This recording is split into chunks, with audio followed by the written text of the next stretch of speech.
In this video, we are going to tackle two topics. First and foremost, the brand new casting info that's hit the scene, which is hinting at the main villain of the film, or at least one of the supporting villains, depending on how you look at it and who's reporting it. And the other thing is the plot synopsis for Spider-Man Brand New Day. Now, this is a synopsis that's come back around because it landed online before, people didn't believe it, but now people do. So let's get to that. Okay, so this is an update to what we previously heard about the casting of the main villain and what direction they might be going in. Now, I already did a video on this talking a little bit in depth about some of the casting calls and what's happening, and this is an update to that. So, by all accounts, after the announcement of the film and Sony stating that they're starting production late in the summer, which has been bumped up from fall by all accounts, unless it gets pushed back, which it could. Again, they got quite a bit of time there towards the end of summer and fall and winter to shoot things, so it could slide back. They have reaffirmed with casting agencies that they're looking for a mysterious female lead that is also going to be between the age of 30 and 50. Along with the male lead, who's set to be right there in the same age range. Now, reportedly, the female lead could also slide back a little bit, but if they're going more towards 30, reportedly she could be a little bit younger than that in terms of the film, just like how Tom Holland is obviously playing somebody that's still a teenager, but he's obviously not, sliding scale when it comes to acting, obviously. And the male villain, apparently they're closing in on that one a little bit sooner than most people think. A lot of people believe that could be the next actor revealed. Now, what's interesting about this is that we're hearing that the female lead could be a lot more antagonizing in nature, which a lot of people are believing is either going to be, once again, Black Cat, or some are suggesting Silver Sable. So if they were to present her like they do in Marvel's Spider-Man 2 video game, obviously, maybe she has a task force put out there by Kingpin. She's targeting vigilantes. This makes a lot of sense. And then whoever the male villain is, obviously, a lot of people are saying it's going to be Norman Osborn. There's reports from, I think, mid-last year from Cosmic Circus that Norman Osborn and Doc Ock are going to be villains in the next 3 Spider-Man films. So maybe this is a hint towards that. But outside of that, let's go back to a synopsis that's resurfaced, because it might be providing insight into what we can expect from this film. So again, this synopsis hit the net towards the end of last year, and a lot of people just dismissed it. But with the title of the film and this synopsis resurfacing, people believe there's something here. So here's what the synopsis says, and I quote: "Following the events of Avengers Doomsday, Peter Parker is determined to lead a normal life and focus on college, stepping back from his responsibility as Spider-Man. However, peace is short-lived when a deadly new threat emerges, endangering his friends and forcing Peter to reconsider his promise.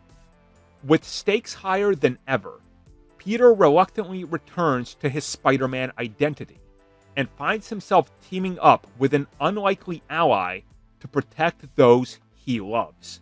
End quote. So the reason this is resurfaced is because it seems to hint at a whole, idea of brand new day, and that Spider-Man has essentially found himself hiding, just like Matt was, due to the vigilantes and everything, and he doesn't want to put himself on the radar. But like this says, that peace is short-lived. And as a new threat emerges, we don't know what the threat is, obviously, Peter has to once again go to be Spider-Man, bring out the suit, and team up with an unlikely ally to protect those he loves. Now, those he loves, obviously, is this part of the new cast? Is this part of the old cast? Are they in danger? And also, the unlikely ally is now very interesting because Sadie Sink. reportedly she's either playing MJ, or as many people believe, she could be a multiverse Spider-Man or Spider-Woman that's the daughter of Tobey Maguire's Spider-Man. So could this be how they're doing it due to whatever happens in Doomsday messing with time and space and all that? And don't forget that the director just recently said, and I quote, "I'm spending my time exploring the next stage of this amazing character with a team of the most incredible artists in the world. We're all just daily nerding out over the suit, how to swing, how to create an event, an emotional story, and a ride that we haven't really seen before."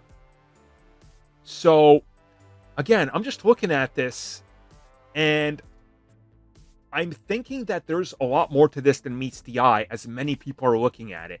Casting 2 villains, 30 to 50, male and female, and then talking about in the synopsis about retiring as Spider-Man, putting that down, but then having to be brought back in because everything's flipped upside down. Those he loves are in danger. He realizes he's got to be Spider-Man again. You know, it's a quintessential Spider-Man story. And it's not like Spider-Man Far From Home, where people were upset that he retired, but he didn't. He just wanted to finally have a normal summer after everything that happened with the entire galaxy and universe from Thanos. He was just like, I can't spend my teen years doing this. I need to relax sometimes. Here it looks like he's like, maybe I've gotten myself into too much, and too many people are going to get hurt.